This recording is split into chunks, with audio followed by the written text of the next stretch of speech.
le Président, dans ce dossier, et ce qui se trame, c'est une possible requalification des infractions ou des faits pour lesquels nos clients sont poursuivis. Nous ne l'accepterons pas. Ce dossier a été instruit pendant 13 ans. Que le dossier a été instruit par les magistrats instructeurs. Nous savons que la Cour pénale internationale est à la trousse et que les formations, Monsieur le Président, se tiennent en cours de procès. Parce qu'on n'est pas content de l'ordonnance de renvoi et on veut aller sur un terrain et sur la base des infractions qui ne sont pas prévues par notre code pénal à l'époque des faits. Mon confrère l'a rappelé tout à l'heure, les faits pour lesquels nos clients sont poursuivis étaient prévus par le code pénal de 1998 au moment des faits. Et à ce stade, les crimes contre l'humanité, crimes de guerre, n'étaient pas prévus par notre code pénal à l'époque. Et le statut de Rome, l'article 28, n'était pas internalisé, merci de m'avoir prêté le mot. Sur ce terrain, nous attendons fermement et nous ne sommes pas surpris. Donc, comme il a rappelé, qu'on permette à ce que des questions qui se rapportent aux faits et les infractions pour lesquelles nos clients sont poursuivis, que le débat soit circonscrit sur ces faits-là.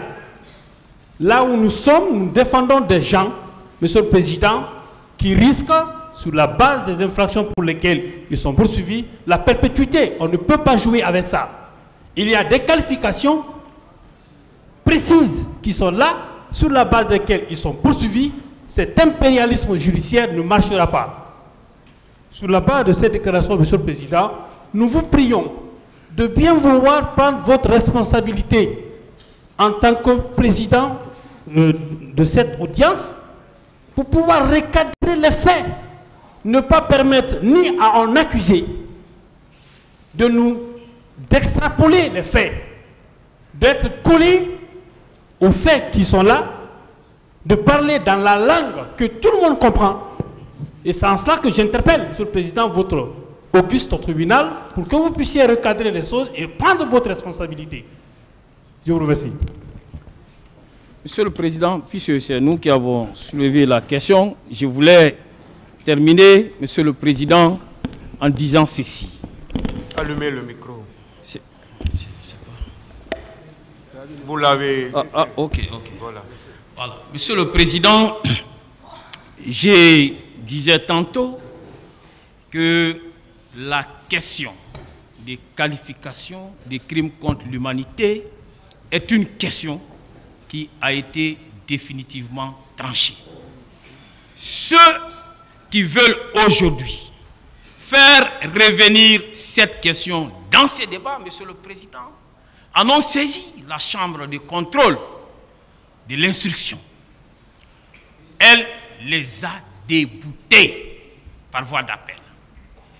Les mêmes se sont pourvus en cassation. Et la Cour suprême, Monsieur le Président, a confirmé. Et le motif, Monsieur le Président, un confrère l'a relevé, la Cour suprême a relevé, a retenu comme motif la non-rétroactivité du Code pénal du 26 octobre 2016. Parce qu'au moment des faits, en 2009, cette infraction des responsabilités des commandements, Monsieur le Président, n'était pas une infraction à la loi pénale guinéenne. C'est ce qui a été retenu. Monsieur le Président, nos clients sont renvoyés devant vous pour des faits précis.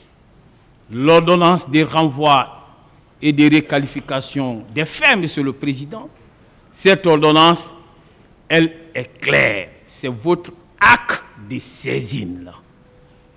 Du coup, vous avez saisi des faits qui s'y trouvent. Dans cette ordonnance, il n'est nullement question, Monsieur le Président, de commandement. Et cette ordonnance, Monsieur le Président, à date, elle a été complétée par les arrêts qui sont intervenus. Donc, dire que la question des qualifications peut être remise en cause devant vous, cela n'est possible que s'il n'y avait pas une décision de justice définitive par rapport à la dite question. Mais à date, cette qualification ne saurait être retenue. Sinon, vous irez à l'encontre de cette décision qui est déjà intervenue. Je vous remercie. Monsieur le Président, le ministère public et la partie civile qui ne trouvent plus de recettes dans le droit stricto sensu pour étayer leur accusation et qui voient l'ordonnance de renvoi livrée à l'autodafé, à la désarticulation, qui craignent de voir désormais beaucoup d'accusés les échapper, veulent revenir sur le vomitif. À l'origine, c'était un crime contre l'humanité. Il y a eu la disqualification de cette infraction parce qu'on avait voulu que ce soit les autorités, nos juridictions nationales qui aient connaissance de cette affaire. Elle a été requalifiée en crime simple, conformément à notre législation. Il y a eu un arrêt de renvoi qui vous saisit de faits précis desquels on ne peut admettre que nul ne nous en éloigne. C'est pourquoi, Monsieur le Président, Messieurs les assesseurs, nous vous savons très attachés à la loi, à la légalité, et votre rigueur, votre vigueur intellectuelle, votre grande maîtrise des dossiers, vous feront trancher cette question sur le siège pour que le cours normal de cette histoire n'échappe pas aux autorités, à la population, et que la distraction ne trouve place. Je vous remercie.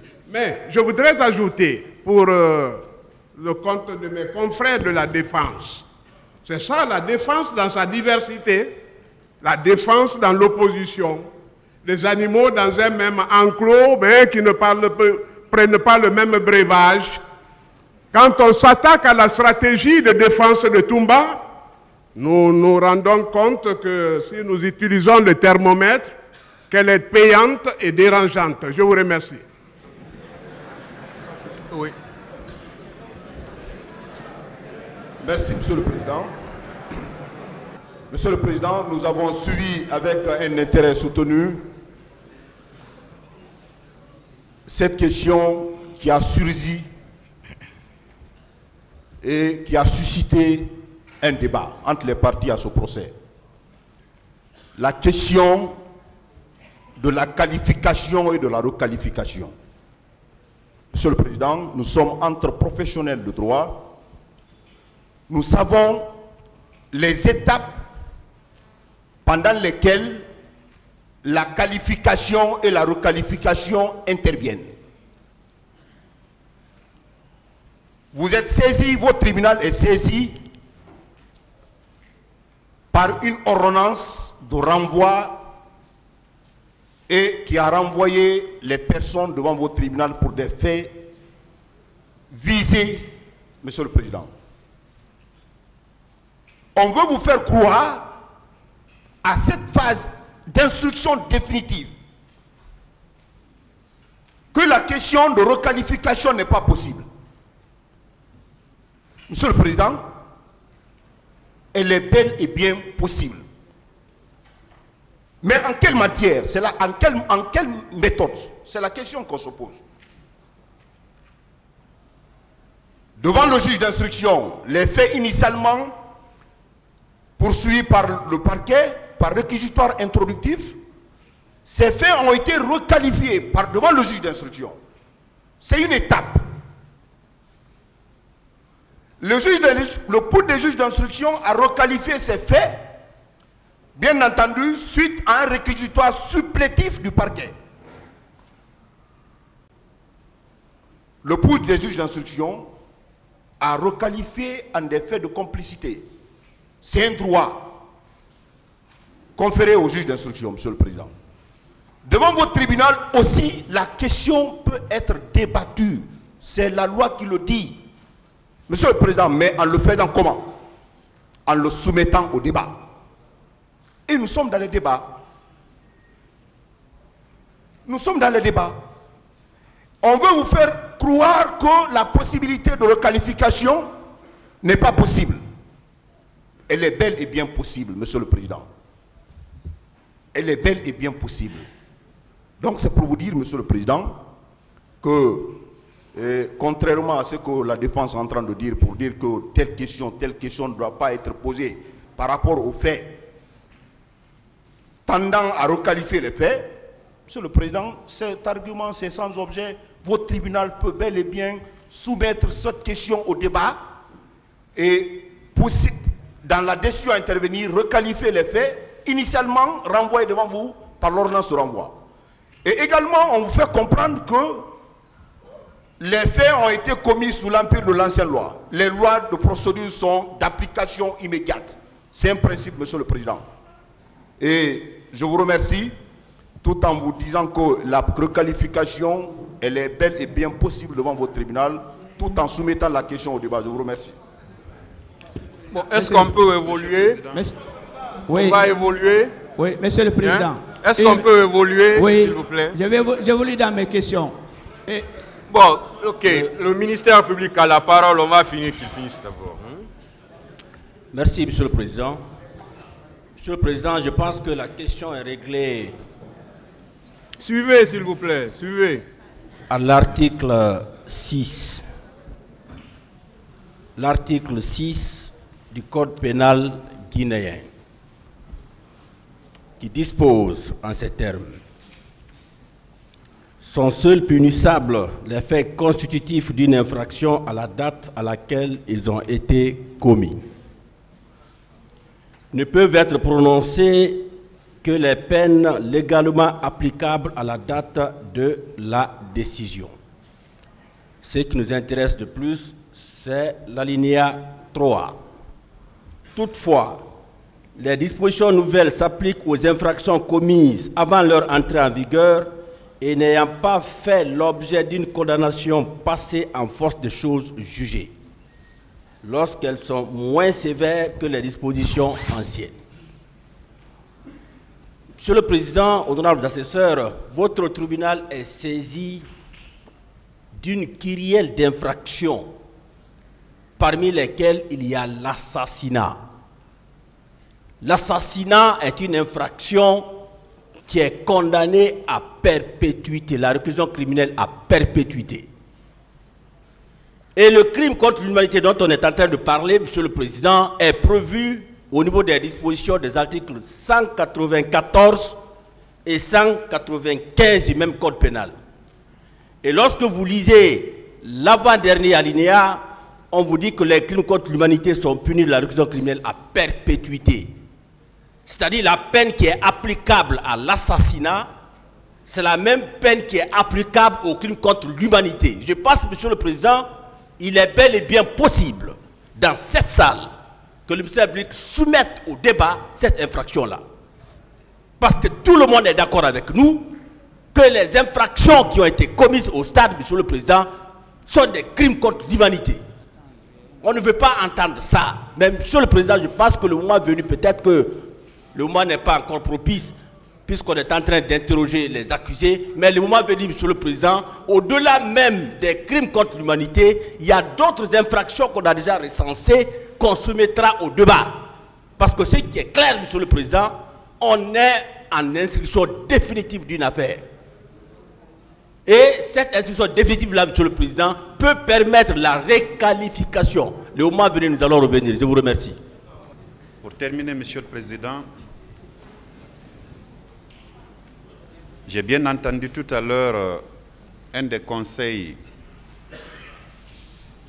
s'adressant à votre tribunal, dire qu'il y aurait eu une formation qui avait été organisée dont le but essentiel, c'est réellement d'aboutir à une requalification de ces infractions-là. Que les uns et les autres sachent raison garder. Nous sommes en matière de procédure pénale. Les accusés sont renvoyés devant la juridiction pour répondre à des infractions bien précises. Nous sommes des professionnels, que nous mesurons tout ce que nous disons. Aucun membre de votre juridiction criminelle, aucun membre de ce parquet n'a pris part à une formation de ce genre. Encore une fois, nous avons des instruments de travail qui nous guident, le code pénal, le code de procédure pénale et autres traités et conventions. Là-dessus, Monsieur le Président, nous avons développé ce que nous avons à développer. On vient de vous préciser à l'article 6 l'argumentaire légal qui fonde notre intervention. Donc, qu'on ne vous distrait pas. Je sais qu'on ne pourra pas. Je vous remercie. La partie civile d'abord. Calmez-vous. Monsieur le Président. Calmez-vous. Allez-y, la partie civile. Nullement pour moi l'intention de créer des incidents. Suivez, s'il vous plaît, suivez. Suivez. À mes confrères pour leur observation, ce que je voudrais rappeler, que la Guinée a ratifié le statut de Rome en 2002 et l'a publié en 2003. Je vous enverrai le JO et le secrétaire général du gouvernement est là. Il peut nous envoyer le JO. Encore. C'est du droit pur. Une fois que le traité est ratifié, publié, on l'exécute. Les massacres ont été commis en 2009. Nous avons ratifié en 2002, publié en 2003. Monsieur le Président, sur cette question, je ne parle plus. Je voudrais que vous me donniez la parole, je continue mes questions. Au moment venu, nous savons ce que nous allons faire. Permettez-moi de dérouler rapidement mes questions. Monsieur le Président, il y a des tests qui sont invoqués, Monsieur le Président. Nous voudrions dire, on a fait de l'autre côté état de l'article 6 du Code pénal, en vous disant que la loi nouvelle peut rétroagir, mais on ne vous dit pas dans quelles conditions la loi nouvelle peut rétroagir. Monsieur le Président, la loi nouvelle ne peut rétroagir que lorsqu'elle est plus favorable à la personne poursuivie. C'est ça la règle. Monsieur le Président, quand vous prenez l'article 194 du Code pénal, qui prévoit l'infraction des crimes contre l'humanité, ce texte prévoit comme peine applicable la perpétuité, au même titre que l'assassinat. Mais en plus de la perpétuité, ce texte a institué ce qu'on ne connaissait pas en droit pénal guinéen, ce qu'on appelle la période de sûreté. Ce texte prévoit que les dispositions de l'article 114 de notre code pénal sont applicables en matière de crimes contre l'humanité. Et qu'est-ce que l'article 114 dit, Monsieur le Président? Il dispose, en cas de condamnation à une peine de privation de liberté non assortie de sursis, prononcée pour des infractions spécialement prévues par la loi, le condamné ne peut bénéficier pendant la période de sûreté des dispositions concernant la suspension de la peine, la libération conditionnelle, la semi-liberté, le fractionnement des peines et le placement à l'extérieur. La durée de la période de sûreté est de la moitié de la peine lorsqu'il s'agit des peines privatives de liberté de moins de 5 ans prononcées par les juridictions. Lorsqu'il s'agit d'une condamnation à la réclusion criminelle à perpétuité, la période de sûreté est de 30 ans. Dans les autres cas, lorsqu'elle est prononcée une peine privative de liberté d'une période supérieure à 5 ans non assortie de sursis, la durée de la période de sûreté ne peut excéder les 2 tiers. Monsieur le Président, vous avez une nouvelle législation qui prévoit qu'en cas de condamnation à une peine perpétuelle, que la personne condamnée ne peut demander la libération conditionnelle, ne peut, Monsieur le Président, obtenir la suspension de la peine, le fractionnement des peines et le placement à l'extérieur, qu'après 30 ans. Monsieur le Président, ce qui veut dire que ces nouvelles dispositions rendent sévères les faits pour lesquels on voudrait obtenir l'application du nouveau texte. Ce n'est pas possible, Monsieur le Président. Et de l'autre côté, on va vous dire, non, il s'agit des dispositions du Code de procédure pénale. Depuis quand on a vu le Code de procédure pénale prévoir et punir un fait? Non. Le Code qui prévoit et qui punit les infractions, c'est bien le Code pénal. Monsieur le Président, ce n'est pas parce qu'on a ratifié un traité que le traité entre de plein droit en vigueur. Non, Monsieur le Président. Surtout lorsqu'il s'agit d'une infraction. Nous savons que la République de Guinée a eu à ratifier le Code OHADA qui prévoit des infractions aux actes uniformes. Mais quand est-ce que ces infractions ont été réintégrées dans le droit pénal guinéen? Ce n'est qu'à travers le nouveau code pénal, le code pénal du 26 octobre 2016. Ratifier un traité est une chose, mais l'intégrer dans le droit pénal pour qu'il soit applicable en est une autre. Ce n'est qu'avec l'entrée en vigueur du code du 26 octobre 2016 et seulement en 2016 que les faits de crimes contre l'humanité, alors, Monsieur le Président, ont été érigés au rang d'infraction. Donc, Monsieur le Président, c'est pour vous dire que l'arrêt rendu en la matière par la Cour suprême, cet arrêt est tout à fait conforme au droit sur toute la ligne.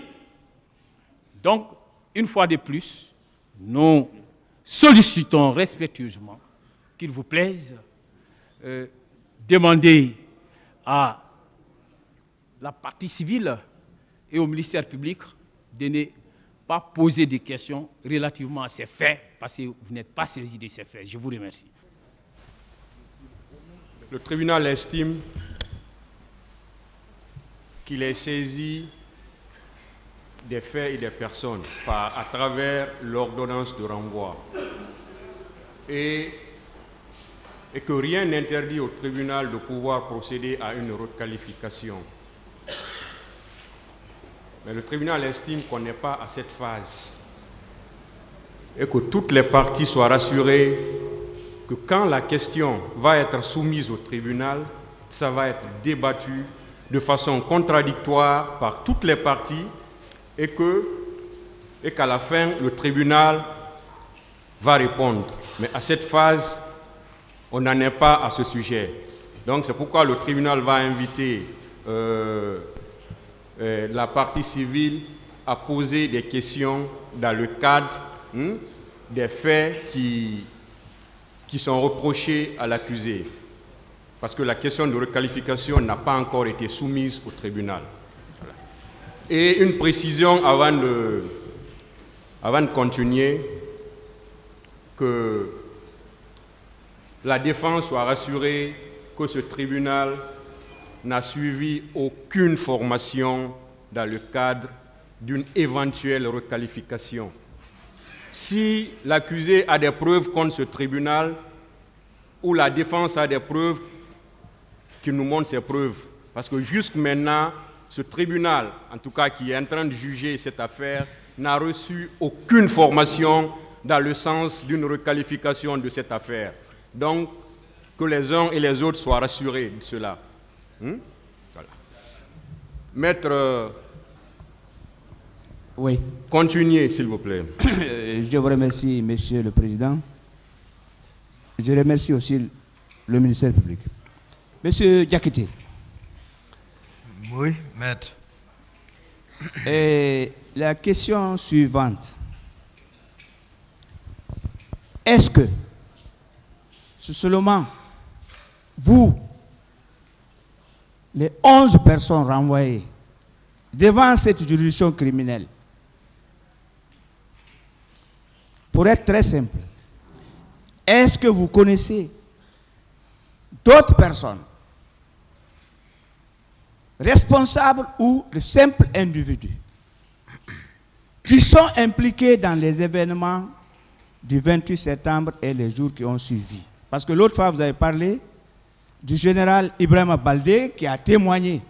Mais je voudrais savoir, est-ce qu'il y a d'autres individus impliqués qui devraient être devant cette juridiction pour être jugés? Si vous pouvez me citer quelques noms, je serais très content. J'ai cité des noms ici. Oui. Non, mais voilà, j'ai cité des noms, ils ont pris note. Je n'ai pas bien compris. J'ai dit, j'ai cité des notes, ils ont pris note. D'accord. Merci. Et mon confrère, ici, je tiens à cette question. Pourquoi vous n'avez pas démissionné? Parce que vous étiez marginalisé, selon vous, hein? Ségrégué, écarté. Pourquoi vous n'avez pas fait comme Claude Diallo en 1985, dès qu'il a compris? Qui? J'ai dit, pourquoi vous n'avez pas fait? J'ai dit qui? Comme qui? Comme Jean-Claude Diallo. Jean-Claude Diallo. Dès qu'il a compris que le CMRN a trahi son discours, il a démissionné, il est parti en Allemagne. Pourquoi vous n'avez pas démissionné comme lui, comme d'autres, les Justin Morel, etc., les Gassama? Pourquoi vous n'avez pas démissionné? Je vais démissionner, aller où? Mais vous restez à votre... Les personnes dont vous citez, ça c'est des personnes civiles, non? Moi je suis militaire là. Ok. Très bien. Question précise. Dans quel endroit du stade, parce que c'est complexe, vous avez vu le général Ibrahima Baldé? Dans quel endroit du stade? Terrasse. Terrasse. Qu'est-ce qu'il faisait là? Qu'est-ce qu'il a fait là? J'ai dit que je l'ai vu. Qui ça? Général Baldé? Oui. Je l'ai vu, j'embarquais les leaders dans le véhicule et puis je suis parti. Très bien. C'est tout. Je ne sais pas ce qu'il faisait là-bas. Hier, je crois que j'étais au tribunal de Pita hier. Je vous ai écouté. Vous avez dit, demandez au tribunal d'avoir pitié de vous. Vous voulez demander les circonstances atténuantes dans cette affaire? Non, ce n'est pas situation atténuante. Attention. Je vous lis, je réponds. Oui. Lorsque quelqu'un s'efforce à dire la vérité et qu'on refuse d'entendre cette vérité, c'est un peu difficile. Tout ce que vous évoquez, je vous entends éloquemment parler, coup d'État, crime, n'est-ce pas? On est d'accord, vous venez de le dire. Mais si nous prenons le CNDD, c'est un nom commun. Où sont les membres qui le composent, si on est sérieux là? Où sont les membres qui composent? À l'introduction, ce n'est pas pour ne rien, j'ai évoqué Mendeleev. Je l'ai fait en connaissance de cause. Parce qu'on a pris une infime partie pour ici. Si ce que vous dites, on est sincère, on veut changer l'ordre des choses chez nous, en Guinée. C'est comme ça qu'on doit procéder, tel a fait ça. Tous ceux qui ont connaissance de cause, qui ont pris part à ça, maintenant, quand il y a quelque chose, chacun se met à côté. Qui viendront soutenir d'autres encore. C'est comme ça qu'on va changer chez nous. Donc, il y a des contextes. Nous sommes dans ce contexte. Donc, si vous me demandez, Général Baldé, je l'ai vu au stade. Le pitié que vous parlez, c'est-à-dire, je suis en train de dire, c'est-à-dire la sincérité. Mais je vois des gens qui sont rhétoriques, c'est-à-dire qui savent, qui ont l'art de parler, qui ont le diable du verbe, qui ne veulent pas écouter. J'ai dit d'accord, je m'en remets à Dieu. Ils n'ont qu'à faire comme le bon le semble. Mais moi, je m'efforce de dire la vérité. C'est ça qui est difficile. Merci. Monsieur Diakité, oui. Devant ce tribunal criminel,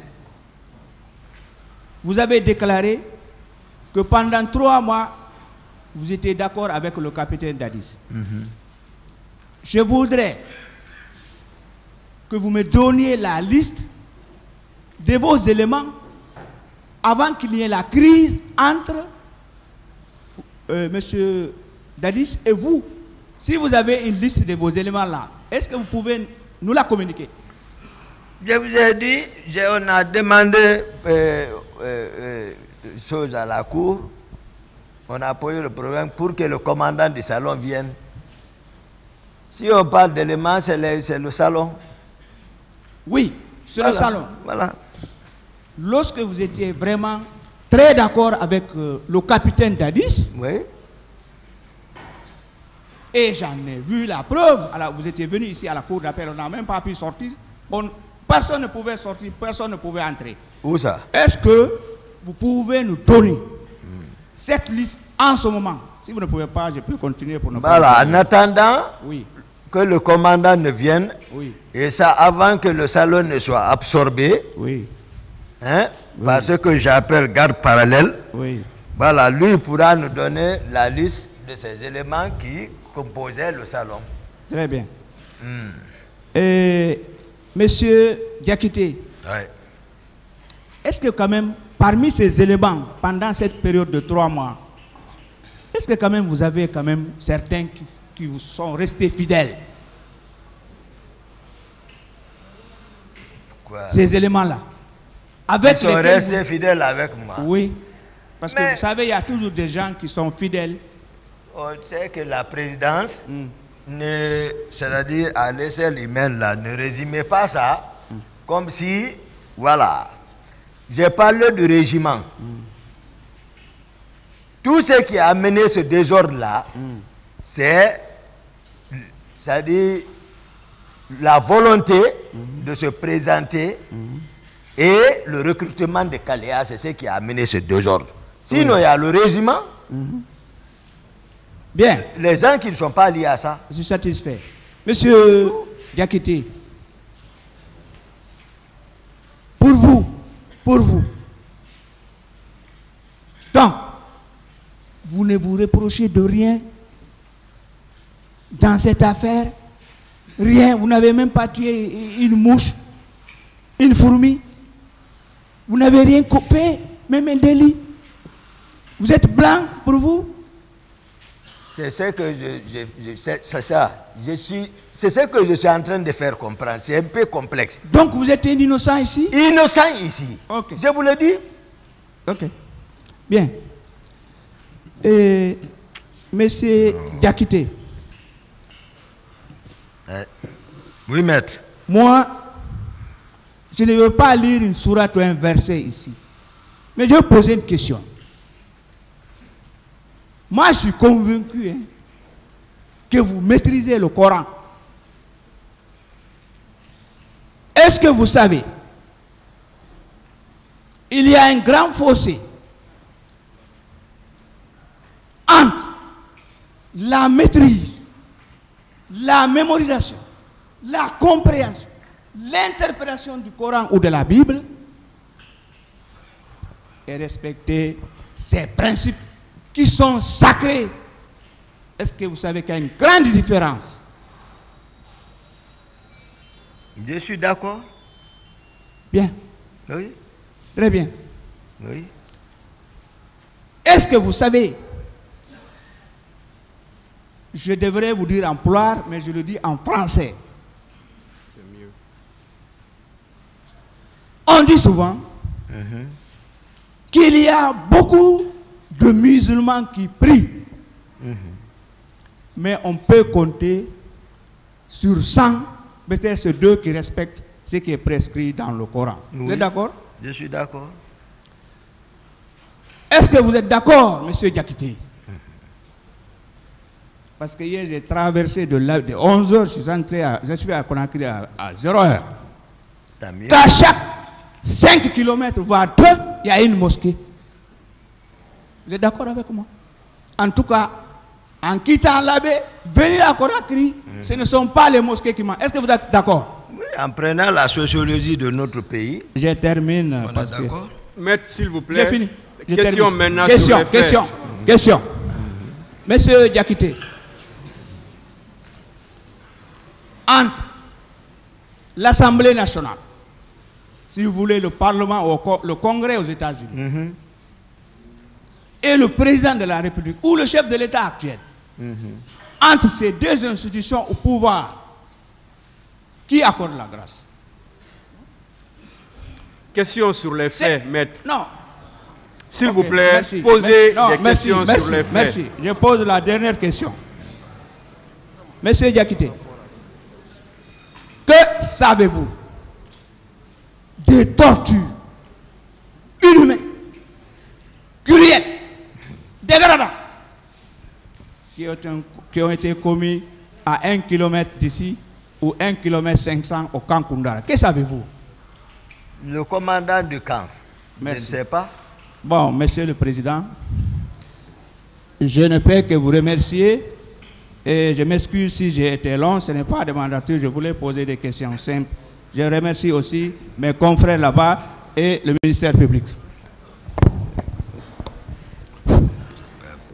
Merci, Monsieur le Président. Je voudrais poser un certain nombre de questions au commandant Aboubakar Sidiki Diakité. Mon commandant. Oui, maître.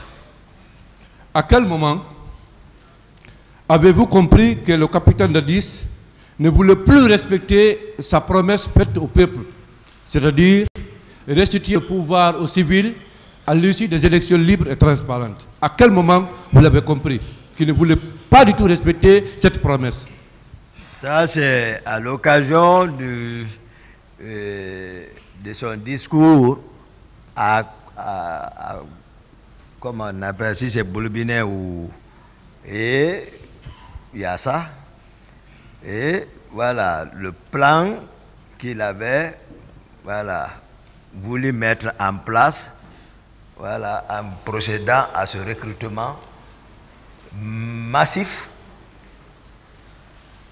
de sa communauté, voilà, pour rester au pouvoir. Lui-même, il l'a dit au peuple. Il a dit au peuple. Donc, c'est suite à ce discours et suite au recrutement que vous avez compris personnellement qu'il ne voulait plus respecter la promesse qu'il avait faite au peuple de Guinée. Très bien. D'accord. Bien. Quelques jours après les événements du 28 septembre, le carnage, le président capitaine Moussa Dadis Camara avait invité les journalistes à un grand restaurant, le Rocher. Est-ce que vous étiez avec lui ce jour-là? J'étais là-bas. Très bien. Il avait dit, lors de ce déjeuner, en répondant, en parlant aux journalistes, qu'aucun civil ne peut gérer ce pays. Vous l'avez entendu dire ça? Oui, il était avec eux-mêmes, j'étais distant. Mais je sais que, en tout cas, cette réunion a eu lieu.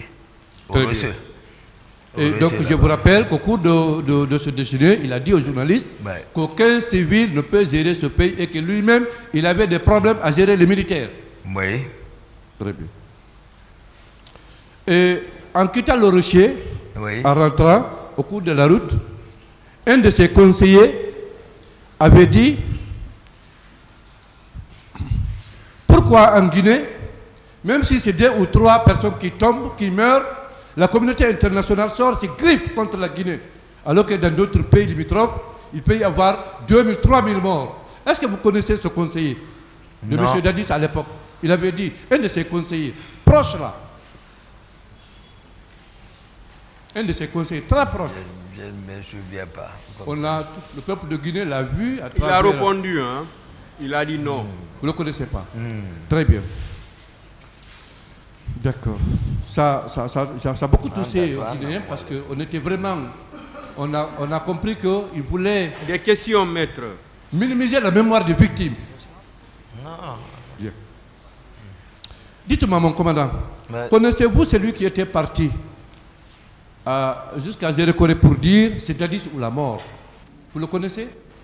Un des proches du président Dadis. Je crois que c'était Tchegouro, le colonel Tchegouro. D'accord. D'accord. Parce que là, c'est ce qui a mis le feu sur la poudre, hein? C'est Dadis ou la mort. Et il y a eu la mort au 28 septembre. Des questions. D'accord, monsieur le président. Dites-moi, mon commandant, quelle a été la réaction du président Dadis quand vous étiez venu le mettre en garde devant l'un de ses conseillers, le secrétaire général même à la présidence, Feu Keletigui Faro? Quand vous les avez trouvés dans ce chambre, oui.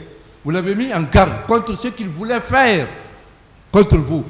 Quelle a été sa réaction?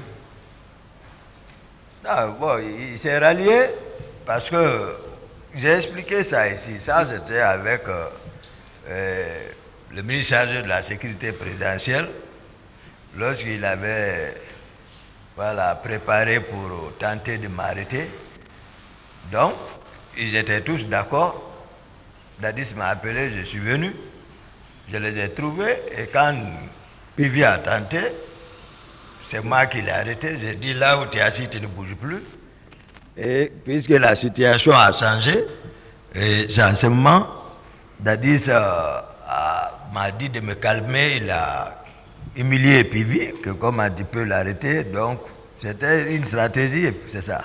Ça c'est avant les événements du 28 septembre ou bien c'est après les événements? Je ne me suis plus maintenant. D'accord. Je crois que c'est avant.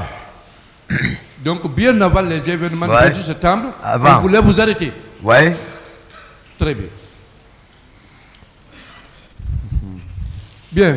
Mon commandant, dans le PV d'audition de M. C.C. Haba, il a dit noir sur blanc que sa mission principale, c'était de surveiller vos actes vis-à-vis du président. Voilà, donc moi je suis infiltré. Il n'a pas posé de question d'abord. Voilà. Attendez. Est-ce que vous étiez au courant de cela ou non? Avant les événements du 28 septembre, que vous aviez quelqu'un qui vous surveillait de près? Celui qui même détenait... En tout cas, j'avais l'intuition, mais puisque c'est un de ses parents, je l'observais, c'est ce que j'ai dit. Le commandant de mon salon, CC, et tous ils sont deux. C'est vrai que lorsqu'on parle de mes hommes, ça me... je ne comprends pas. Est-ce que M. C.C. Haba faisait partie du pacte que vous avez scellé avec le capitaine Moussa Dadis Camara? Non. Il ne faisait pas partie? Il ne faisait pas partie. D'accord. Bien. Parlons de M. Foromou. Lui, il faisait partie de ce pacte-là? Non, lui, c'est lui qui initiait. C'est lui qui a fait son pacte? Voilà. C'est que lui n'a pas pris part. Ça, c'était entre nous seulement. D'accord. Il avait parlé des conséquences en cas de non-respect du pacte? Oui. Quelles étaient les conséquences? Que la balle allait prendre la personne. C'est lui qui s'appelait. C'est lui qui c'est à trahir. Ok. Il a été clair. D'accord. Dites-moi, mon commandant, combien de fois, vous, personnellement, vous êtes intervenu pour empêcher M. Marcel à tuer quelqu'un au camp pendant tout le temps du CNDD? Combien de fois, vous, personnellement, vous êtes intervenu pour empêcher M. Marcel Guilavogui à tuer quelqu'un? Bon, peut-être à la prise de pouvoir avec Makambo à cause de son véhicule, je me souviens de ça. Voilà. Bon. Et Begré? Non, Begré, ce n'était pas devant moi. Là, ils l'ont pris sur la route de Pamalapou, puisque c'est eux qui étaient au camp, en ce moment, Pivi et sur le Coplan. Ils l'ont envoyé au bloc, et puis, ça, au 30 escalier, ils l'ont torturé, le tué là-bas. Bien. Qu'est-ce qui vous a fait dire qu'il voulait tuer Makambo, M. Marcel? Non, il l'a dit, il le cherchait, parce que, voilà, Makambo a retiré sa pick-up dans la main de son chauffeur. Donc, c'est à cause de ça. Il est sorti maintenant chercher Makambo avec tous ses hommes. Tous ces hommes. Oui, à l'époque, là, on venait même de prendre le pouvoir, mais je vous ai dit comment nous sommes venus, là, les hommes. Vous maintenez que M. Marcel avait beaucoup d'hommes derrière lui? Oui. Il avait quel poste de responsabilité, lui, M. Marcel? Aucun poste de responsabilité. Donc c'est parce que simplement c'est son oncle qui était le président de la République? Voilà, si on comprend comme ça, c'est ça. C'était ça. Donc au régiment là-bas, il prenait le nombre d'hommes qu'il voulait, il sortait avec, il faisait ce qu'il voulait. Tout ce qu'il voulait, il pouvait le faire à la présidence. Personne ne s'opposait. Ne pouvait s'opposer. La dernière fois, vous avez dit qu'il pouvait même hausser le ton, voire même gifler un ministre. Est-ce qu'il l'a fait? Il l'a fait. Ah, j'ai parlé de Ansouman Camara, le commissaire. Et donc, à demander que Marcel l'a fait. J'ai parlé du général Toto quand il l'a attendu. Qu'est-ce qu'il a fait? Les ministres, on n'en parle pas. Ça veut dire que si je comprends bien, M. Marcel n'occupait aucun poste de responsabilité, mais il était plus puissant que les ministres. Ah, voilà. Sauf qu'il ne prenait pas part au conseil des ministres, il n'a pas d'acte officiel, mais c'est qu'il n'avait aucun poste de responsabilité. Très bien. Dites-nous, mon commandant, est-ce que le carnage qui s'est passé au stade du 28 septembre est la conséquence directe, la réalisation directe des menaces que le président Dadis avait tenues dans sa chambre? C'est ça. Le président même, c'est lui qui voulait partir. Parce que vous aviez dit ici qu'il était vraiment furieux, il était dans la colère, il disait que les gens allaient regretter, il faut le battre. J'ai expliqué ça, pourquoi et voilà, il est venu jusqu'à s'embarquer dans son véhicule. Donc ce qui s'est passé au stade, c'est la suite logique de cette colère noire, n'est-ce pas? C'est ça. Il y en a qui réagissaient, voilà, uniquement à cause de lui. Très bien. Mon commandant, dites-nous, quel était le critère retenu pour que les autres recrues rejoignent ceux qui étaient à Kalea? Quel était le critère? Quelle était la condition? Pour être à Kalea, il fallait remplir quelles conditions? Non, Kalea, voilà, le seul critère c'est l'appartenance. Quelle appartenance? Il faut être guerrier, c'est tout. Il fallait absolument être guerrier. Ah, si tu es Thomas, tu es Kissier, non. Très bien. D'accord. Bon commandant, dites-nous, est-ce qu'une seule fois, le commandant du camp d'Alpha Yaya d'alors, colonel Diamanka, vous a parlé de ces recrues qui étaient en formation à Kalea? Est-ce qu'il vous a parlé de ces recrues? Oui, il m'avait une fois dit la nuit qu'ils ont reçu l'instruction de se préparer, qu'ils vont miter ceux du camp Alpha Yaya, BSC, voilà, au profit des recrues de Kalea. Ah. Donc remplacer tous les hommes du régiment par ceux de Kalea.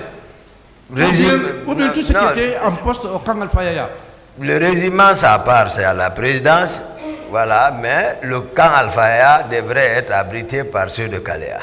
Ah. On ne saurait pas où on serait si ça se réalisait. Si ça se réalisait...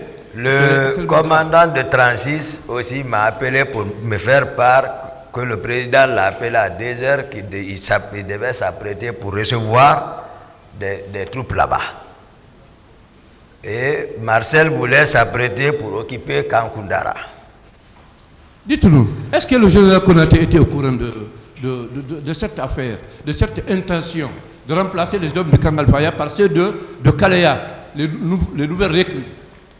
Général Sekouba, c'est un chef de guerre, il sait, il voit, mais je vous ai dit, là, voilà, tu peux voir quelqu'un, voilà, sauf le moment opportun. L'armée, c'est comme ça, voilà. Mais vous, personnellement, vous n'aviez pas eu peur de ce qui s'est décidé à l'origine, quand on remplaçait les hommes en uniforme qui sont en service au camp par de nouveaux recrues? Non, la peur est le premier ennemi de l'homme. C'est pas ça. Voilà. Très bien. Dites-nous, mon commandant, savez-vous pourquoi on vous a instruit d'aller arrêter les colonels Aïdor et Alphonse? Est-ce que c'est parce que l'un d'eux est allé... si vous répondez vous-même encore, vous posez la question, la question n'est pas terminée, Monsieur le Président.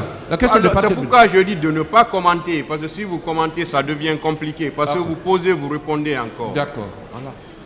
Est-ce que c'est parce que le colonel Aïdor est allé faire des bavures, c'est l'une des épouses du feu général Lansana Conté, ou bien c'est parce qu'il est allé faire des bavures au domicile de M. Diallo, de M. Selou Dalin?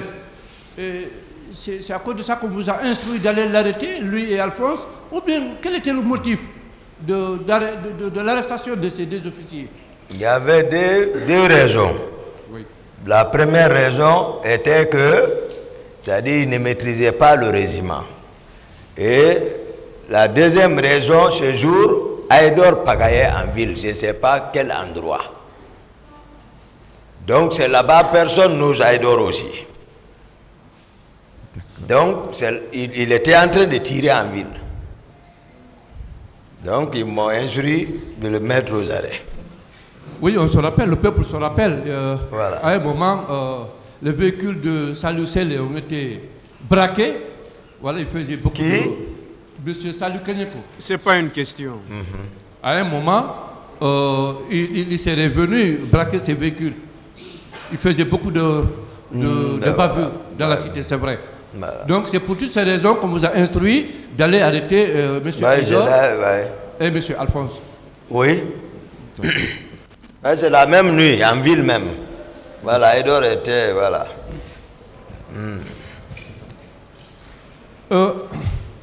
Mon commandant, quand on vous a entendu au début ici à la barre, le monde a compris que vous avez joué un rôle important pour l'avènement du CNDD.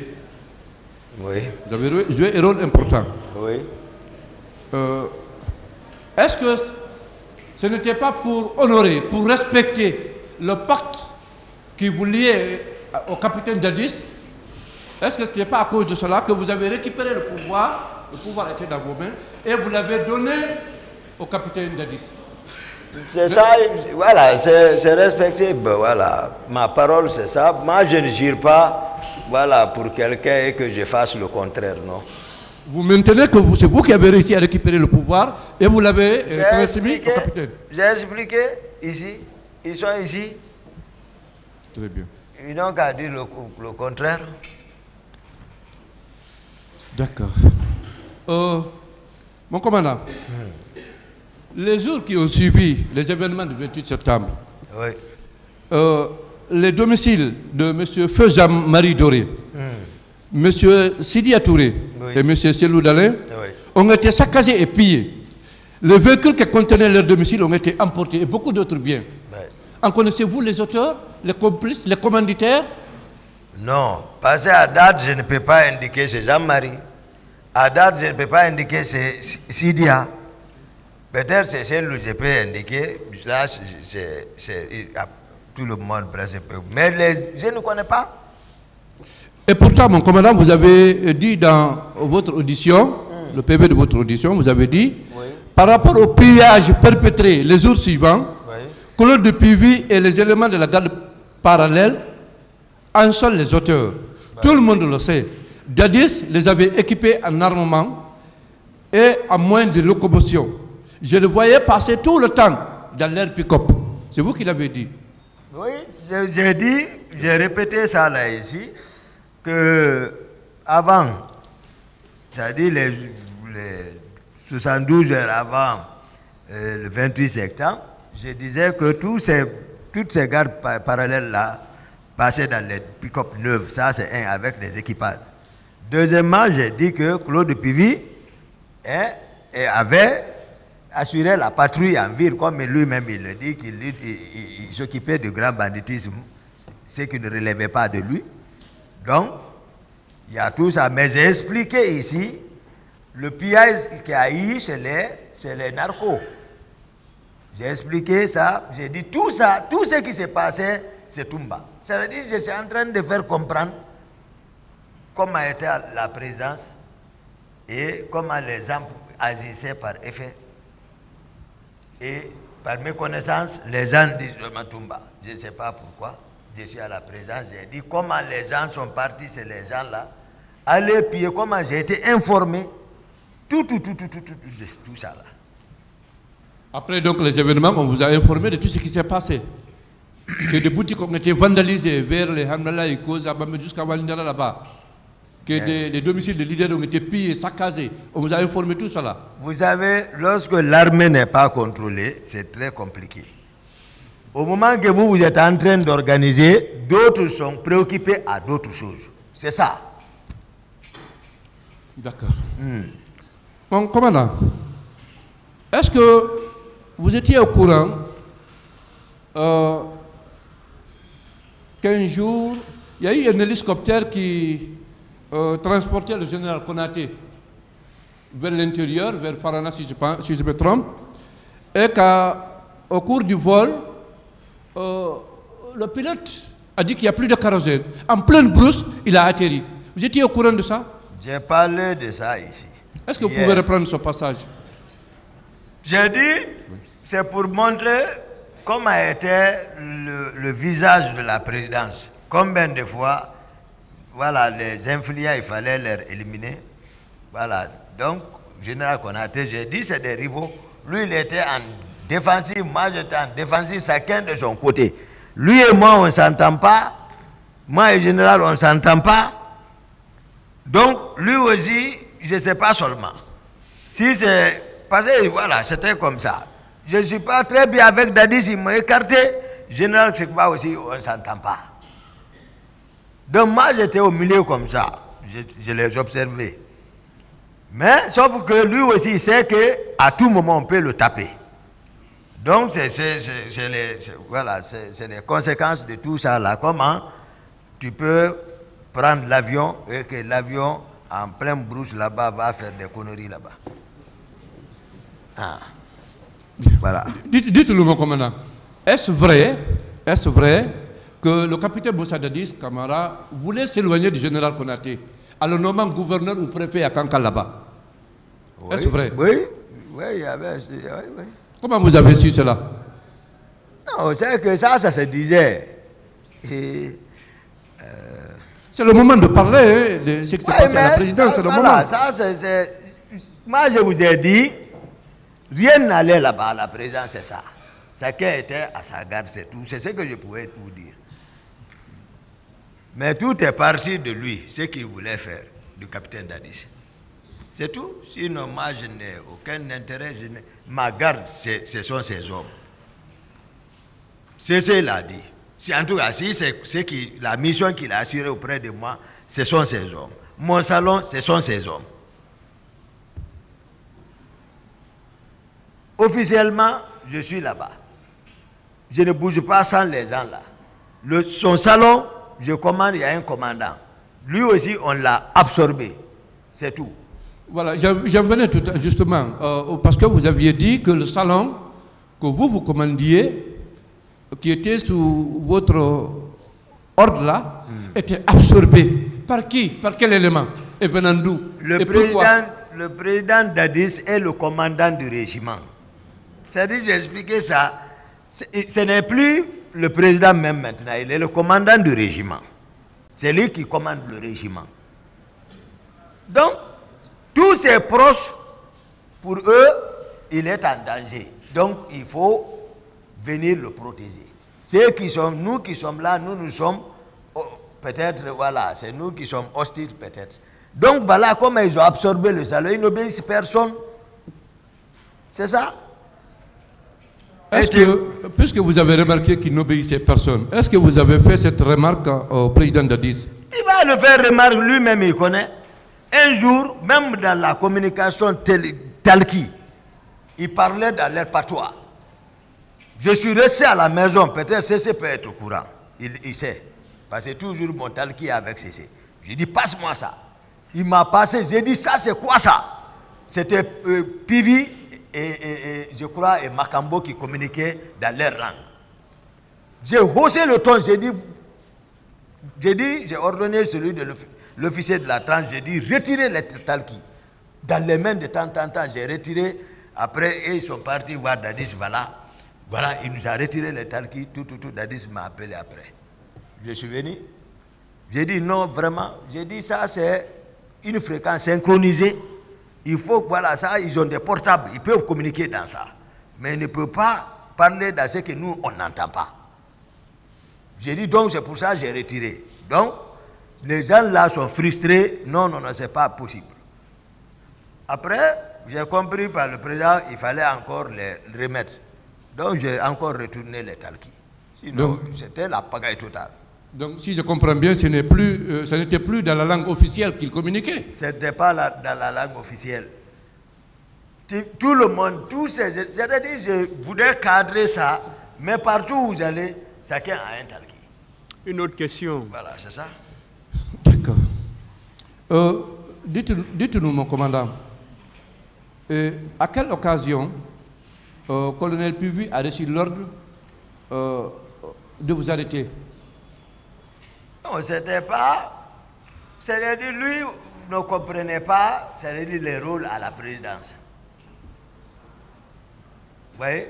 Il a dit dans son audition, il dit que c'est devant lui, le président a instruit le colonel Tegbro d'aller au stade. Ça, c'est là-bas. Il dit, lui, il a demandé au président d'arrêter Toumba. Que le président a dit, comment on peut arrêter Toumba? C'est Toumba qui est parti sauver les gens. Il dit, lui, il croyait que, lui, Pivi, que Toumba est parti gâter le travail de Tegbro. Voici ce que j'ai lu de Pivi, son audition. Donc, pour lui, Toumba est coupable de ce qui s'est passé, il faut l'arrêter. Mais lui, sauf qu'il ne dit pas ce que lui, où il était ce jour. Et là où moi je l'ai vu, avec quel groupe je l'ai vu. Vous voyez? Il fallait sacrifier quelqu'un. C'est-à-dire c'était tout. D'autres questions? Bien. Est-ce que Fékeleti Faro, l'ex-secrétaire général à la présidence, n'avait pas dissuadé le capitaine Dadis dans l'exécution de son plan? Est-ce qu'il n'avait pas empêché, s'il n'avait pas reproché, est-ce qu'il n'avait pas demandé d'arrêter? Ah, parce que lui, il connaît entre nous. Ce jour, chaque fois qu'on me dit, pourquoi tu ne parles pas d'Adis, c'est s'il entend. Je suis venu, rentrer le trouver, même en rentrant, Georges est assis à la porte, il dit non, le président dit de ne pas, il ne faut pas que quelqu'un le dérange. Moi qui suis aide de camp, quelqu'un qui n'a même pas une fonction, par proximité, il dit non, le président dit on le dérange, mais il est dans le bureau. Je l'ai pris là-bas, il s'est plié, j'ai tapé la porte, je suis rentré, le président est assis. On s'est vu. Il m'a dit mon ami, Toumba, je suis venu. Il a parlé, j'ai dit bon, ce que vous êtes en train de planifier, si vous le tentez, ça va mal se passer. Vous connaissez ceux qui sont responsables de ça, vous refusez. Pourquoi? Pourquoi tu es en train de parler mon nom? Et tu ne connais pas ceux qui ont commis le crime là? Je dis, je t'informe, Keleti Faro est rentré en ce moment. Il dit, Toumba, te voici mon ami. Je l'ai dit, ce qu'il veut te faire, c'est pas bon. Je ne fais pas partie, c'est devant lui, je le dis. Donc, il ne faut pas que les gens disent, par exemple, que, c'est-à-dire, je vous ai dit ici, à un moment, j'ai dit, à chaque fois que Dadis me regardait, il avait pitié de moi. Je lisais dans ses yeux, mais il ne pouvait pas. Je ne sais pas si c'est le pouvoir, il ne pouvait pas. Moi, je le connais. Quand je le rends visite, je vois, il a pitié de moi, mais il y a quelque chose. Et je l'ai informé. D'autres questions, mais voilà. En rapport avec les faits. Hein. Oui, par rapport aux faits, justement. Donc, mon commandant, vous maintenez que le jour des événements, au 28 septembre, vous étiez avec le féticheur même de M. Dadis Camara, Foromo. Oui, Foromo. Vous étiez ensemble, vous le maintenez? Oui, il y a 2 personnes même qui m'ont informé. Est-ce que vous étiez ensemble? Oui. Vous pouvez répondre par oui ou par Oui. non. Oui, maître. Oui, vous étiez avec lui, n'est-ce pas? Oui. Très bien. Je ne sais pas, mon commandant, si vous avez entendu ce que Feu Jean-Marie Doré a dit avant de décéder. Et si vous étiez à côté de lui, parce que vous étiez allé jusqu'au podium, voilà, là où se trouvaient les leaders. Feu Jean-Marie disait qu'il avait été reconnu par 2 éléments de l'INIMO. Et que ces derniers lui disaient, à toi on te cherchait depuis fort longtemps, on va finir avec toi.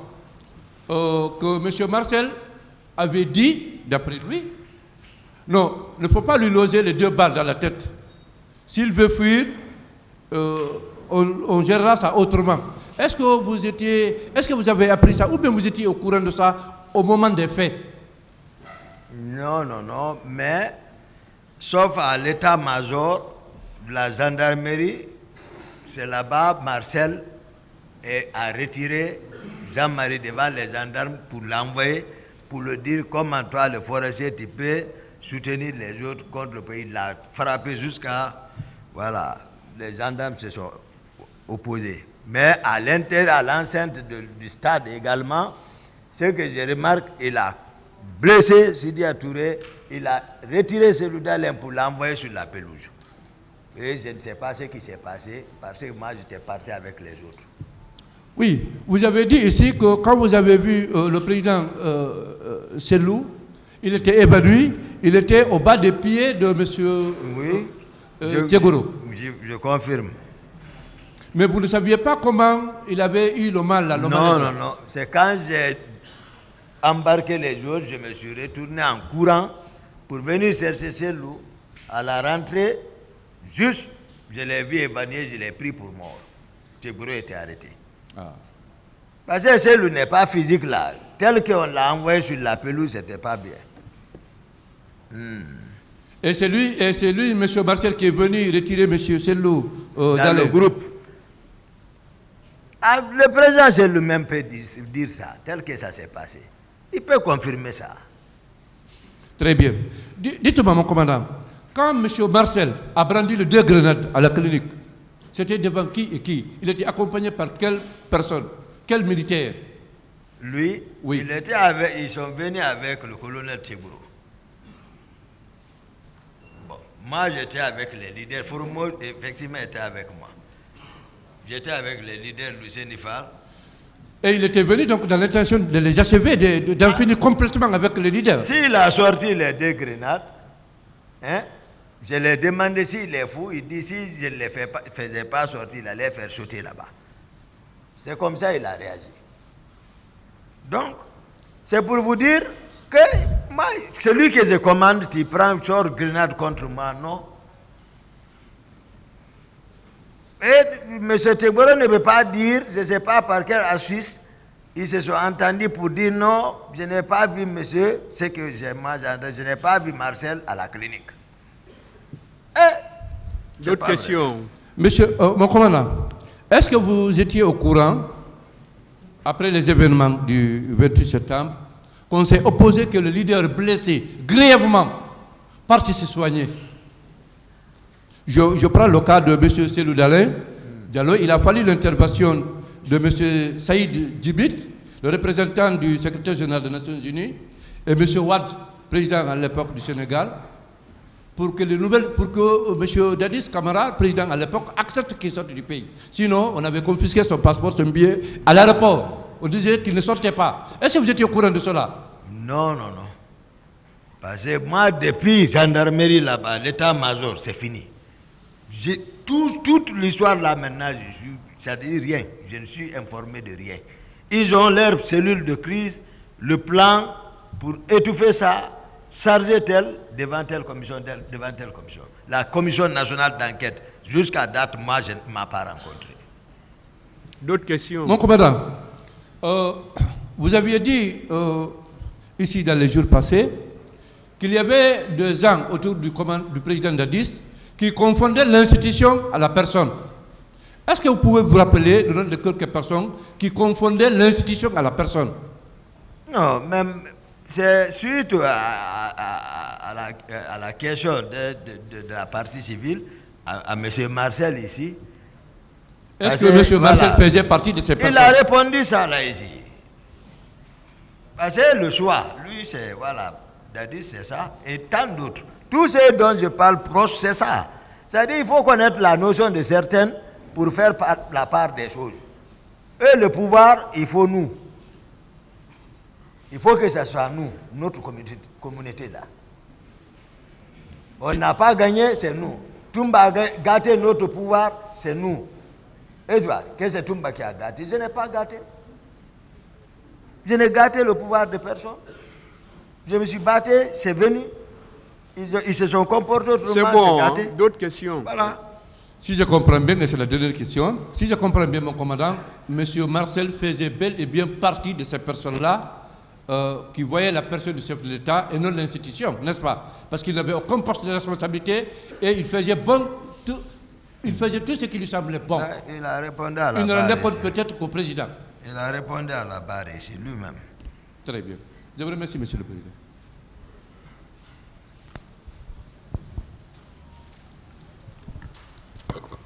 Voilà, acceptez de ne plus revenir sur les questions qui ont été posées plusieurs fois et répondues plusieurs fois, s'il vous plaît, qu'on puisse avancer.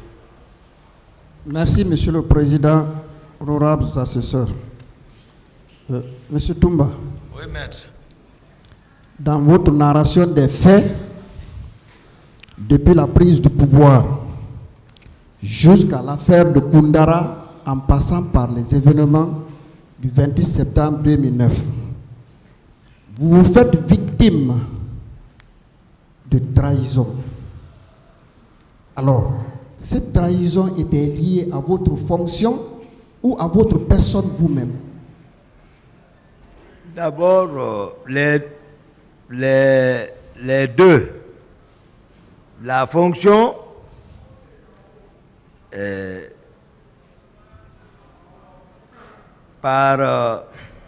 c'est-à-dire par conflit de compétences à la présidence. Souvenez-vous, les gens, tous ceux-ci sont anciens par rapport à moi dans l'armée. C'est nos anciens. Moi, je suis recruté en 2002. À la prise du pouvoir, j'étais sergent. Mais, oubliant que je suis de profession médecin, je devais monter en grade de lieutenant, état universitaire. Donc, c'est à la prise du pouvoir, je suis monté lieutenant plein, devant eux tous. Et on me voit aide de camp. Il y a eu d'abord la jalousie.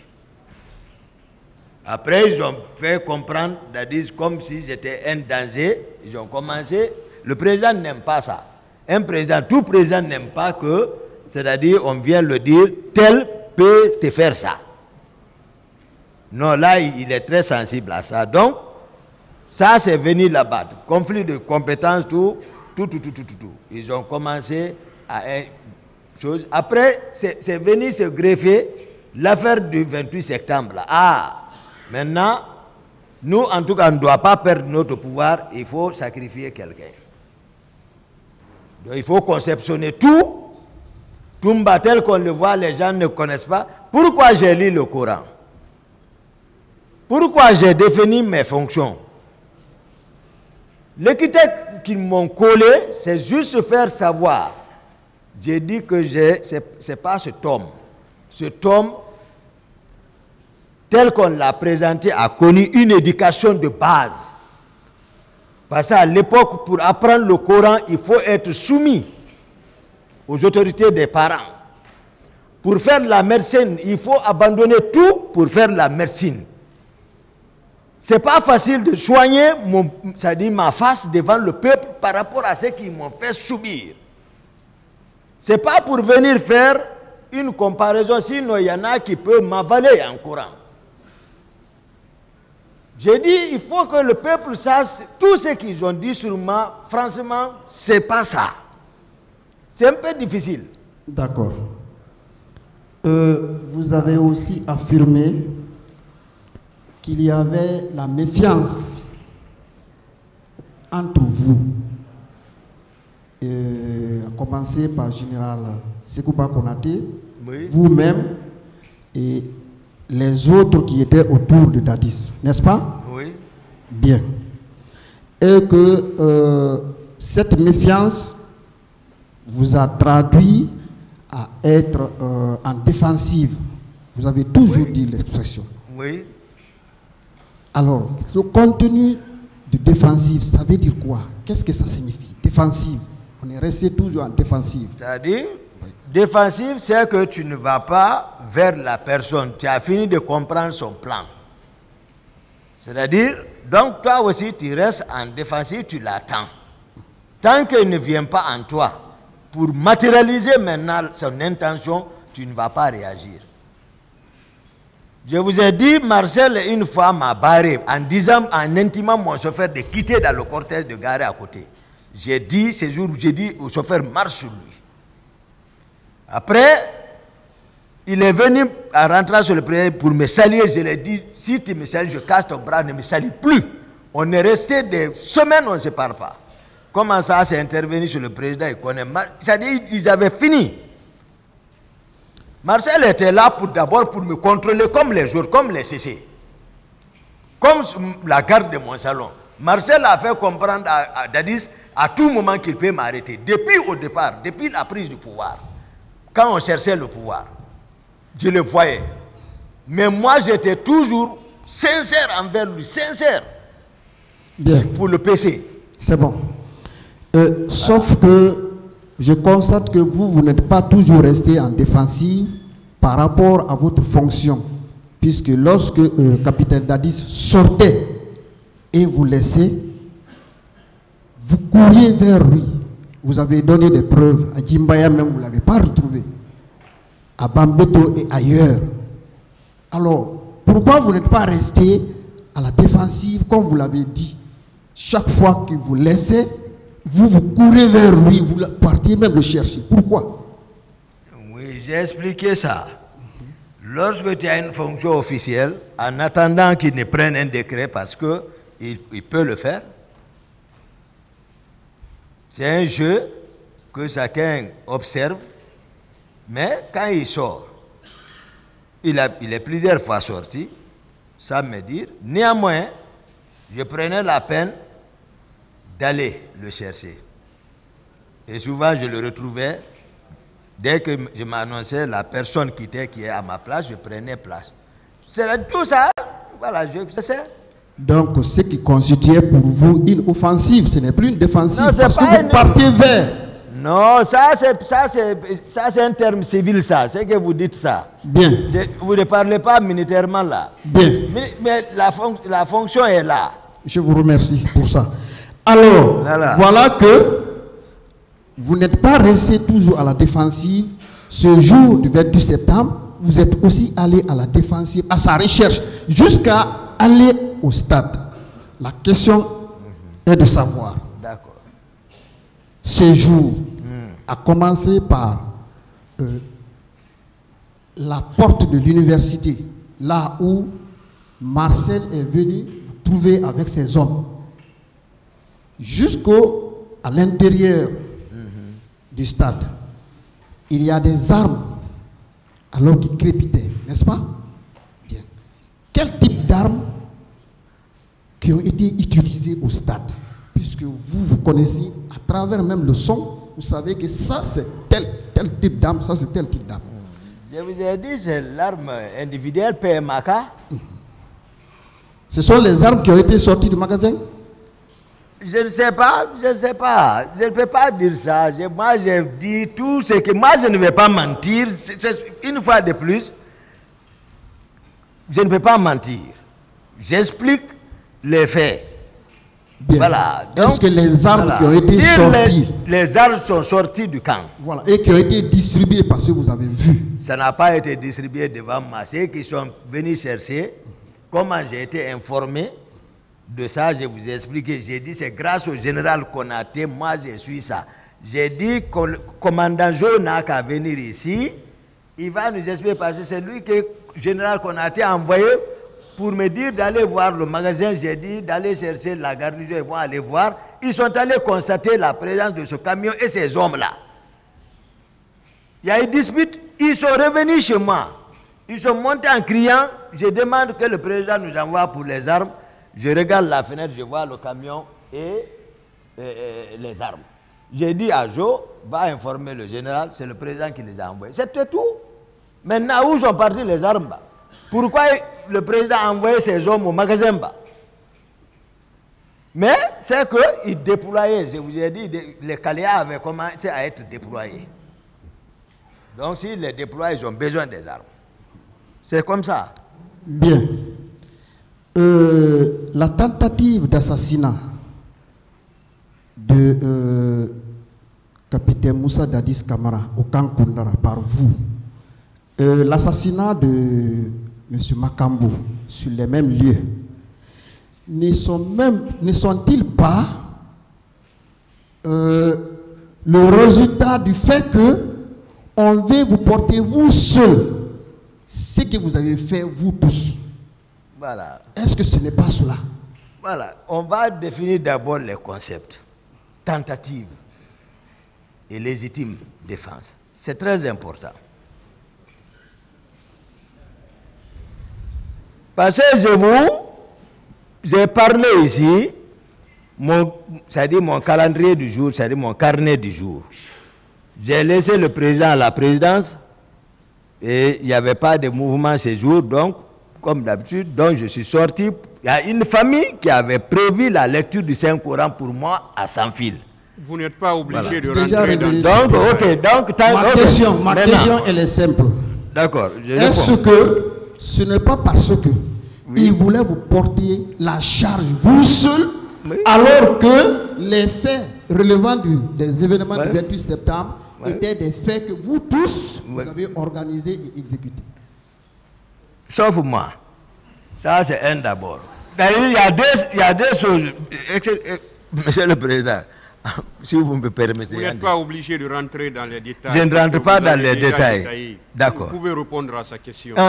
Voilà. Maintenant, il a dit il faut qu'il sache que ce n'est pas une tentative d'assassinat. Parce qu'une attaque injustifiée, réponse proportionnelle. Donc ça, c'est un. Deuxièmement, ce que vous dites est vrai. Il faut obligatoirement venir chercher Toumba. En connaissant Toumba, il n'allait pas se laisser faire comme ça. Et on va le tuer, dire au peuple, à la partie civile, que celui qui était coupable, on est parti l'arrêter, mais il est mort. Mais dire également que ce que nous tous nous avons organisé, accepter mes explications, je ne fais pas partir. D'accord. Monsieur Toumba, ce sera la dernière question. Hein? Si on disait par exemple que vous avez été trahi, mais vous êtes toujours resté fidèle à tous les commandements, à tout ce que le CNDD a fait à l'époque, est-ce que vous pouvez l'accepter? Vous êtes resté fidèle au capitaine Dadis depuis le début jusqu'au jour où il y a eu donc cette séparation tragique à Koundara. Jusqu'à maintenant, moi je suis fidèle à lui. Les gens sont tous étonnés. Hein? Que le tribunal nous en donne acte qu'il est resté fidèle. Jusqu'à maintenant. Maintenant, alors, le fait de rester fidèle depuis le départ jusqu'à la séparation tragique ne vous fait pas coupable de ce qui s'est passé? Alors, durant tout ce régime, y compris les crimes qui ont été commis et d'autres infractions qui ont été commises au stade, cela ne vous rend pas coupable? Non. C'est pour cela que je suis comme ça toujours. Celui qui a... ce qui s'est passé, si tu as une réprobation qui te ronge, tu ne peux pas être comme je suis.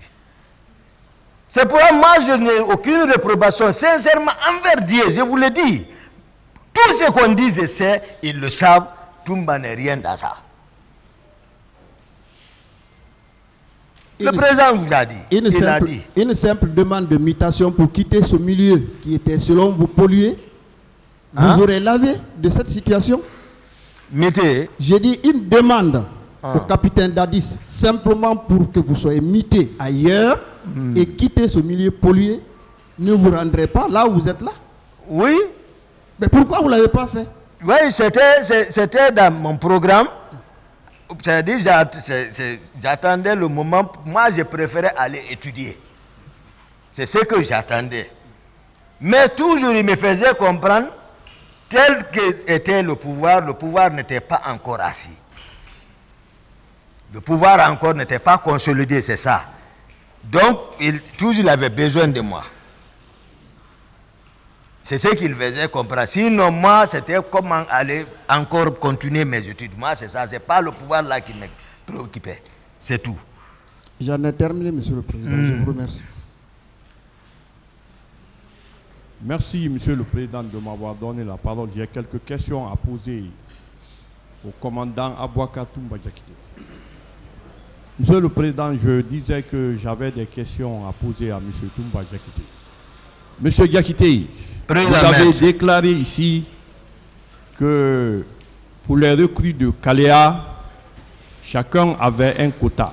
Vous, on vous a dit, on vous a assuré que vous pouvez envoyer 18 personnes à votre compte. Vous le confirmez? Je le confirme. Ces 18 personnes qui sont parties à Kaléa, qu'est-ce qu'ils sont devenus le jour du massacre? Est-ce qu'ils ne faisaient pas partir? Non, et je vous ai dit, et ils sont restés à 66, l'école d'instruction de la Marine nationale, après Koya. Après, ils ont été délocalisés pour le centre d'instruction de Kishidougou et de Kankan. Maintenant, d'autres sont finis, ils ont envoyé d'autres aux forêts, et d'autres dans d'autres unités, c'est comme ça. Et d'autres, maintenant, ceux de Kishidougou, ils n'ont pas eu la chance. Après leur formation, ils ont été, je ne sais pas, réclamés quoi. Général Konaté les a tous radiés. D'accord. Vous avez déclaré ici qu'à la prise du pouvoir, le pouvoir n'était pas acquis à 100%. Donc, il fallait renforcer le pouvoir. Est-ce que, je veux le savoir, est-ce que le fait qu'on a fait des recrues à Kaléa, est-ce que ce n'était pas l'une des causes? Oui, c'est ça, maître. C'était l'une des causes? Oui, je dis la stratégie ici, commandée par ses propres hommes. Oui. C'était ça, le but. Vous dites que vous étiez aide de camp et que vous gardez votre pouvoir, c'était au salon. Vous avez 32 personnes. Donc je veux savoir, donc vous étiez la garde rapprochée du président? Bien sûr. Ok. Maintenant, je veux vous poser une question. Quand le président est sorti, vous l'avez appelé au téléphone avant d'aller le chercher? Avant d'aller le rechercher, vous l'avez appelé au téléphone? Il n'y a pas appel entre moi et le président. Ah bon? Non, non, non. Depuis fort longtemps. On ne s'appelle pas. Et pourtant... Moi, je viens. Ah, ok, d'accord. Voilà, si j'ai besoin, je viens. Ok. Vous avez soutenu que vous êtes sorti à la recherche du président avec Foromo. Mais ici, vous avez déclaré que l'arme que vous possédez, c'est l'arme numéro 1207 et Y. Ça, c'est ma dotation depuis Soronconi. Ok. Mais est-ce que vous pouvez vous rendre au stade sans avoir une arme pour des mesures de sécurité et que vous avez déclaré que vous êtes parti là-bas sans arme? Je dis j'ai mon Colt 45. Je ne me sépare pas de ça. Ok. Ah, mais PMAK, ça c'est avec un de mes hommes qui peut garder ça. Ok, monsieur. Je ne prends pas ça. D'accord. Vous avez dit que vous avez sauvé les leaders. Mais, moi j'ai suivi M. Sidia sur RFI. On lui a posé la question. On dit, quels sont ceux qui ont perpétré le massacre? Il dit, c'est des hommes qui sont venus pour faire le massacre. On dit, est-ce que c'était les hommes du président Dadis? Il dit, oui, Parce que ceux qui sont venus nous massacrer étaient conduits par son aide de camp. Quelle explication faites-vous de cette déclaration de Sidi Touré? Je sais que vous avez dit que vous avez sauvé les leaders, je n'en disconviens pas. Mais quelle analyse faites-vous de cette déclaration de M. Sidi Touré sur RFI? C'est-à-dire, depuis le début, c'est ce que je dis, toute la Guinée disait que c'est Toumba et ses hommes. C'est ce que je suis en train de m'efforcer pour donner la vraie version, puisque Dieu l'a voulu que je sois en vie jusqu'à maintenant. Ok. Ils sont surpris, ils étaient là-bas assis, ils ont vu les gens faire irruption. Il peut s'exprimer s'il l'a dit comme ça. Mais après, il a su, lorsqu'il a été sauvé, comment nous étions, jusqu'à comment ça s'est terminé, et à travers mes explications que je donne ici, qui est authentique, c'est ça la vérité. Je pense que chacun rectifiera le tir pour comprendre effectivement la réalité réelle de ce qui s'est passé. Ok, merci. Je veux savoir, je peux deviner, est-ce que les gens qui étaient partis au stade étaient cagoulés et drogués? Vous serez d'accord avec moi qu'il y avait certaines personnes qui étaient cagoulées et droguées pour commettre une telle atrocité? Non, malheureusement, ceux qui sont sortis ne sont pas sortis devant moi. Ça, c'est premièrement. Je n'ai pas eu le temps d'observer ça. Vous n'avez pas eu le temps d'observer ça? Je n'ai pas eu le temps d'observer, c'est-à-dire mon arrivée et ma réaction. Voilà. Ok, d'accord. Je veux savoir, le commandant qui vous a appelé, que le président Dadis l'avait appelé à 2 h du matin pour dire qu'il y a des gens qui arrivent, il faut les laisser rentrer. Quel est son nom? Il y a, pardon?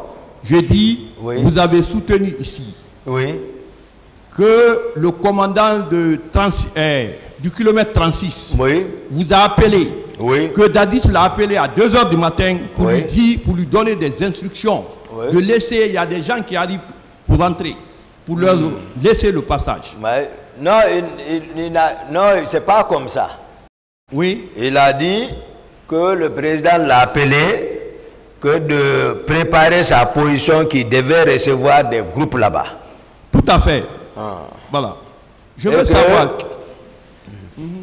Et que je l'ai dit, puisque le président m'en a pas parlé, donc lui aussi m'en a non pas parlé. Donc je dis, donc c'est comme ça. Moi je ne demande pas le président pour ça. Ok, s'il vous plaît, on peut connaître son nom? Ce dernier? Oui. C'est le colonel Fantamadi Touré. Il est actuellement au camp Kamaen. Ok, colonel Fantamadi Touré. Oui. Monsieur Toumba, Monsieur Diakité, vous avez soutenu. Mais sauf qu'il n'aide à rien dans ça. Parce que voilà. Demandez son nom seulement. Voilà. Il n'aide à rien dans ça. Ok. Monsieur Toumba Diakité, vous avez, dans votre procès verbal, oui, du 23 mars 2017, vous avez déclaré que M. Marcel a pris la décision avec certains agents de la garde présidentielle, avec un contingent qu'on appelle Numba, fourni par le commandant du camp Alfaya, à l'occurrence Feu Sambarou Diamanka. Je veux savoir, le contingent Numba là, d'où vient ce contingent-là? C'est au cas Alfaya, mais durant, j'ai dit ça ici, durant toute ma présence, sauf qu'ils n'ont pas confronté du moins avec colonel Diamanka, que j'ai écouté l'audition ici, qui a expliqué autre chose, que lui-même il a vu distance. Donc ce n'est pas de ma faute, mais c'est ça la réalité. J'ai dit fourmis, équipage 15, c'est équipage 15 fourmis disposés, pourtant lui il est de la Numba. Ok. Et voilà. D'accord. Je dis, vous avez affirmé dans le même procès verbal du 23 mars 2017 que les opérations qui ont mené au massacre au stade étaient commandées par Claude Pivy, Feu Joseph Makambo Loa, Georges Théodore Kourouman et Marcel et Georges. Vous maintenez cette déclaration? Et le président? Ok. J'ai cité ici. Ouais. D'accord. Vous avez dit que vous avez rencontré Marcel 3 fois à Madina. J'ai ajouté après. Voilà. Vous avez rencontré Marcel 3 fois dans cette affaire. À Madina, à la clinique et au stade, c'est-à-dire à côté de l'université. À l'état-major de la gendarmerie. Oui. Mais je veux savoir, vous, quand vous êtes arrivé, parce que vous recherchez le président Dadis, vous avez rencontré Marcel à Gamal et que les tirs ont commencé. Vous avez dit que les tirs... Je ne l'ai pas rencontré. Vous vous êtes croisés. Ils sont venus, pas croisés, si c'est pas... Ils sont venus me trouver arrêté là-bas puisqu'il n'y avait pas de passage. D'accord. Vous avez dit que les tirs ont commencé. Oui. Les tirs ont commencé sur les manifestants. Mais pendant ce temps, vous n'avez pas vu un corps, quelqu'un qu'on a tiré et qu'il est tombé? Quand les tirs commencent, c'est les sommations. C'est pas à bout portant là-bas sur les gens. Okay. À l'air. Oui. Pour aller vers le stade. Oui.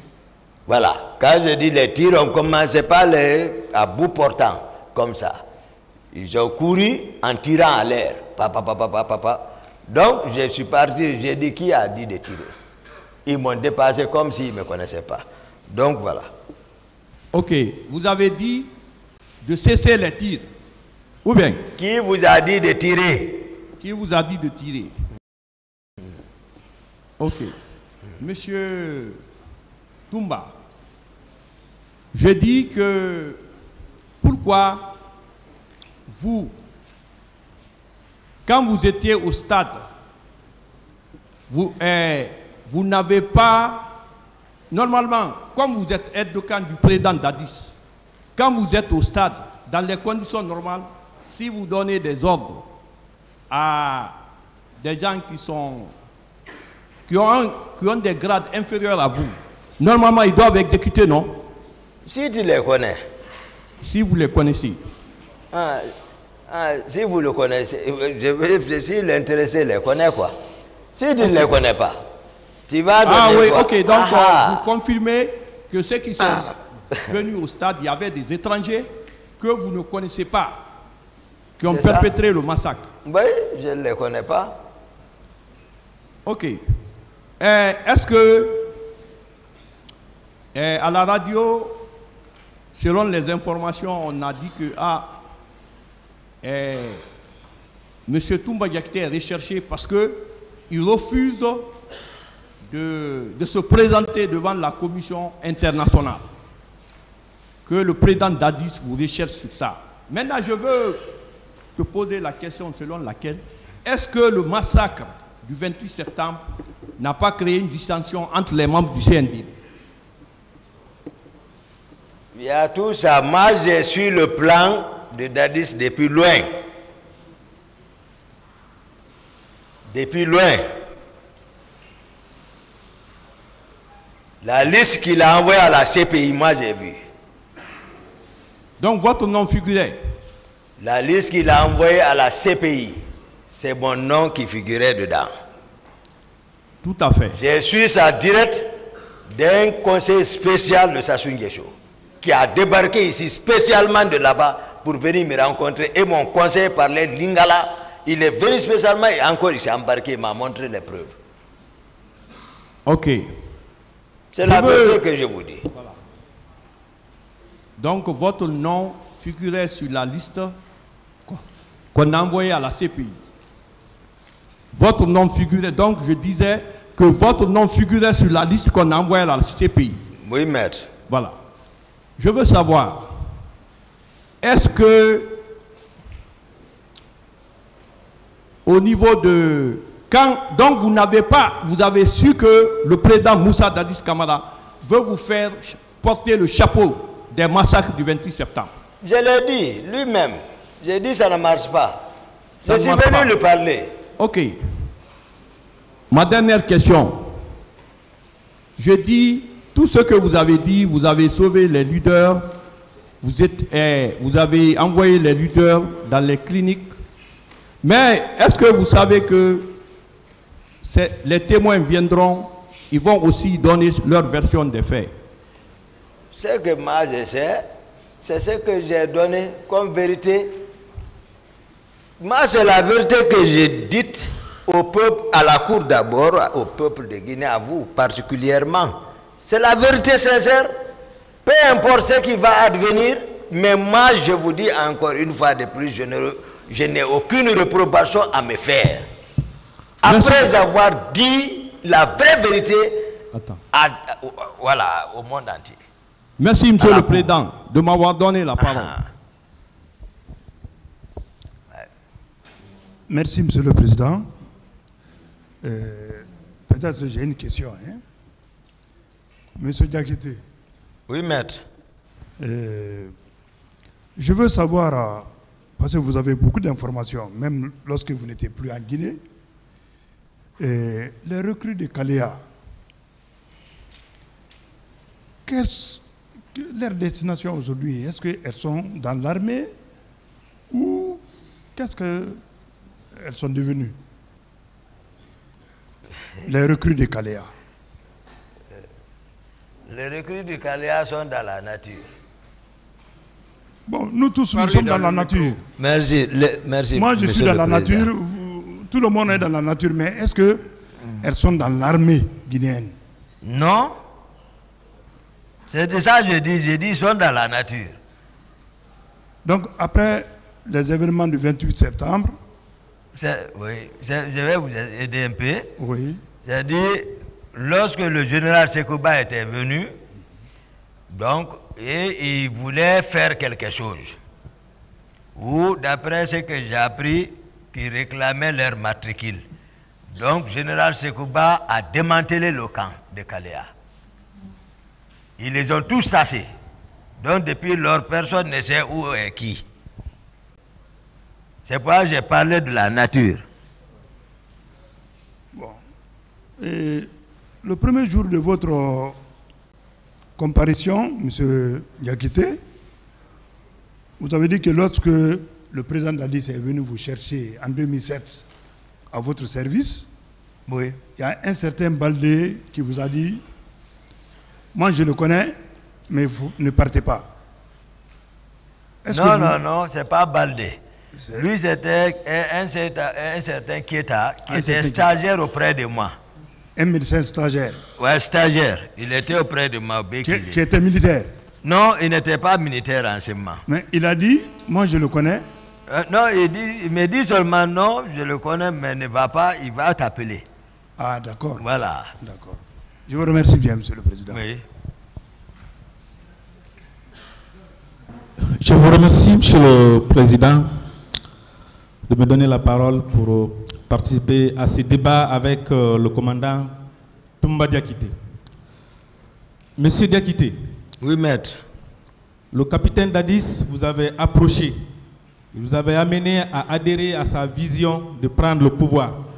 Vous êtes allé jusqu'à jurer ensemble sur les fétiches en faisant un pacte. Est-ce qu'en contrepartie, il avait pris les engagements à votre égard dont il n'a pas respecté après avoir pris le pouvoir? En plus, les fétiches sur le Coran, voilà. Non, c'est la question. Est-ce qu'il avait pris les engagements? Est-ce qu'il avait pris les engagements? Oui, chacun, avant de manger, il parle. Avant de prendre d'abord devant Foromo, l'intéressé parle. Si jamais je trahis ce qui a été dit, se retourne contre moi. Il ne vous avait pas fait de promesses? Non, il n'y a pas de promesse. C'est tout ce qu'on s'est dit là-bas. Ok. Mon commandant, je veux savoir, le grade de sous-lieutenant que vous avez attribué à M. Marcel Guilabogui, oui, comment l'avez-vous obtenu? Pardon? Comment vous avez obtenu ce grade? Ça, c'était une promesse entre je vous ai dit, il a bénéficié d'une bourse pour les cours d'officier. C'est moi et Dadis qui l'ont dissuadé. Je vous ai dit ça depuis, jusqu'au départ de ses amis, il était là à pleurer, on dit non, reste, laisse tomber, ça viendra. Donc ses amis sont partis faire la formation, ils ont été gradés sous-lieutenant, et lui aussi il a travaillé ici, on l'a gradé sous-lieutenant. Mon commandant, ma question ce n'est pas de savoir pourquoi vous l'avez fait, mais comment vous avez eu ces grades. Comment j'ai eu grade là? Comment vous avez eu ces grades pour l'attribuer à M. Marcel? C'est ce que je veux savoir. Mais c'est ça. On a honoré notre engagement. Qu'est-ce que vous voulez savoir? Voilà.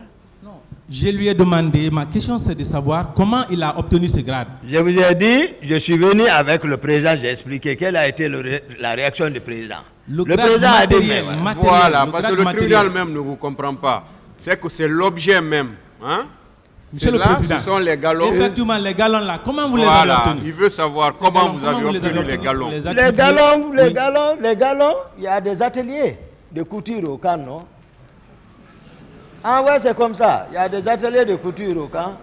Voilà, on confectionne même les tenues militaires au camp. On confectionne les tenues militaires au camp. Il y a les chaussures militaires, les grades, tout. Même au marché, il y a des tailleurs qui sont spécialisés dans ça.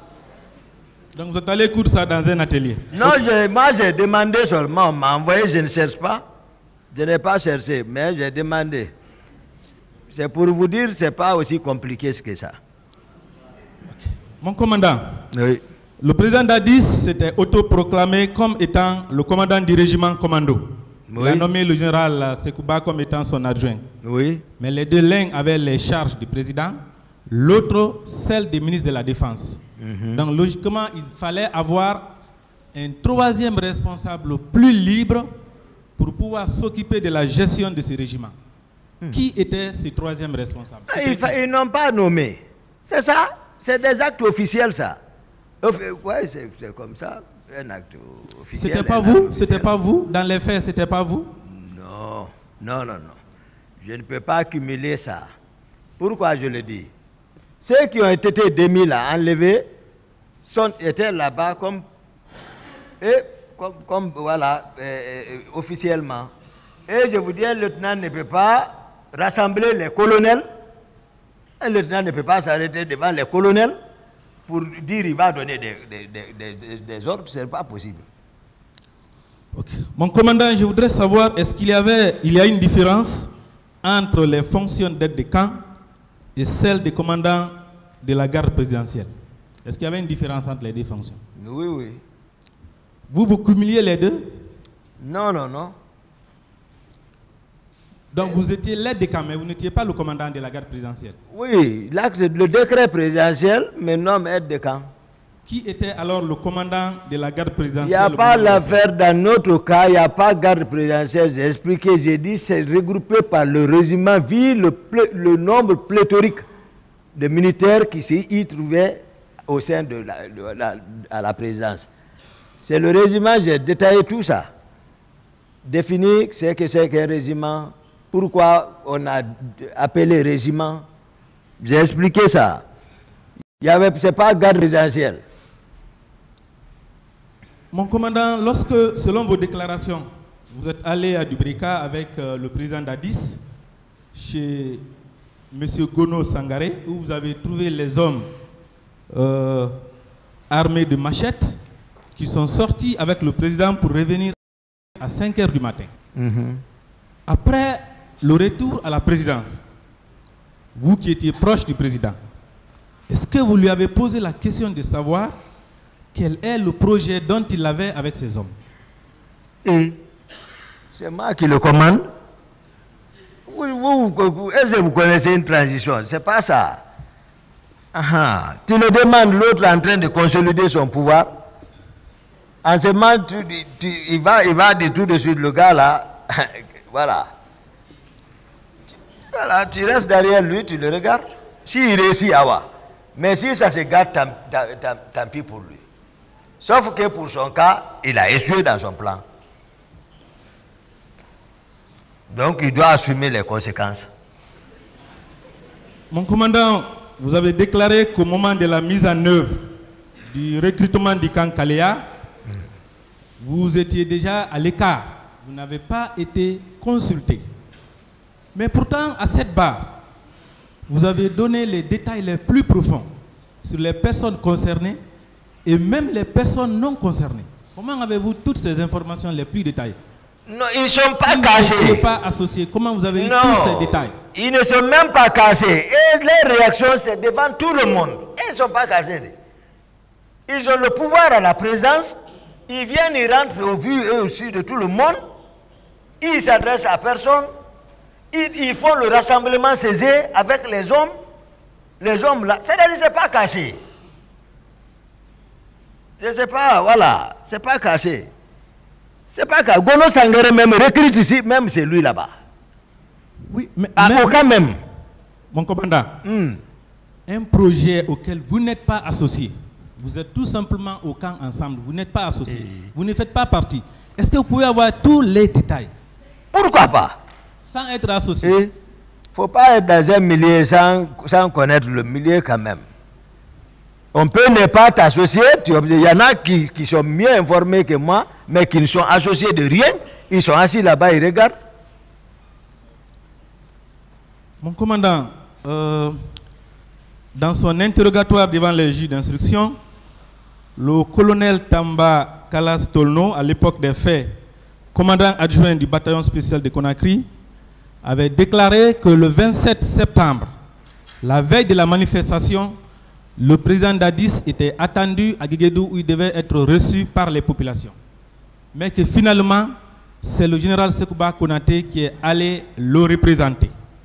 Vous qui étiez proche du pouvoir, ce non-voyage du président avait-il des liens avec la manifestation qui devait avoir lieu le lendemain? Non, non, non. Même l'information là, c'est ma première. Parce que le général Sekouba Konaté, son déplacement, il n'a pas défini, voilà, il n'a pas dit le motif. Voilà, c'est l'urgence seulement, il a évoqué. Voilà, rien de ça. Mon commandant, vous avez déclaré plusieurs fois à cette audience que vous êtes allé au stade seul avec M. Foromo. Est-ce que vous vous rappelez de l'interview que vous avez accordée à M. Olivier Roger du service Afrique des RFI, au cours de laquelle vous avez déclaré que vous êtes allé au stade avec une équipe? Est-ce que vous vous rappelez? Moi, je n'ai pas dit ça. Moi, je ne suis même pas allé dans les détails de ça. Voilà. Avec Roger, on a parlé de Koundara. Hein.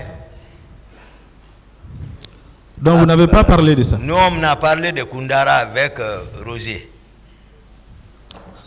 Je vous lis un passage de votre intervention, peut-être que vous allez vous rappeler. Le jour du 28 septembre, les envoyés en précurseur, il les a envoyés en précurseur pour aller s'interposer et empêcher les manifestants sur leur chemin. Il a également fait venir 250 nouvelles recrues du centre d'instruction de l'armée de l'air dénommé Siam, qui ont été habillés en tenue civile, armés d'armes blanches et qui ont commis d'énormes massacres. Il connaissait ces réalités du terrain et nous sommes venus au stade dans les environs de 11 heures. La situation était déjà pire. Vous vous rappelez de cette déclaration quand même? Je me souviens de ça, c'est juste. C'est les détails maintenant, on développe ici. Alors, on est en train de développer ça maintenant ici parce que ça c'est juste, la radio c'est voilà, un temps. Mais voici arrêté maintenant de donner les détails. C'est vrai? Je me souviens. Vous vous souvenez? Oui, c'est vrai. Comment vous avez compris qu'il y a eu 250 venus de cette école? Tout ça là, j'explique. Je vous Non, expliquez qu'on comprenne. Vous n'étiez pas associé. Mais comment vous avez eu toutes ces informations? Je n'avais pas toute la situation à ma connaissance, je vous ai dit, vers les 25 Ça, c'est connu de tout le monde. Il y a un groupe qui est venu à la présence. Ils ont fait venir un groupe à la présence, ils les ont logés là-bas. On a parlé ça. Je suis venu les trouver pour les chasser. Ils ont dit que c'est le président qui les a ordonné de les envoyer. Et ils sont là-bas. J'ai parlé également des pratiquants qui étaient logés. Tout ce que je vous dis, c'est réel. Les pratiquants qui étaient logés civils, là-bas également à la présidence, avec promesse, ils seront recrutés dans l'armée. Et aussi, ils étaient logés là-bas. Je suis parti découvrir encore ces gonos, d'autres personnes. Je vous ai expliqué ça là ici. Après, tous les proches étaient équipés de pick-up. Maintenant, rendez-vous chez Macambo. Et voici les nouvelles personnes encore là-bas. J'ai expliqué. Si lui-même, j'ai expliqué, s'il a envoyé des gens au magasin d'armement pour aller chercher,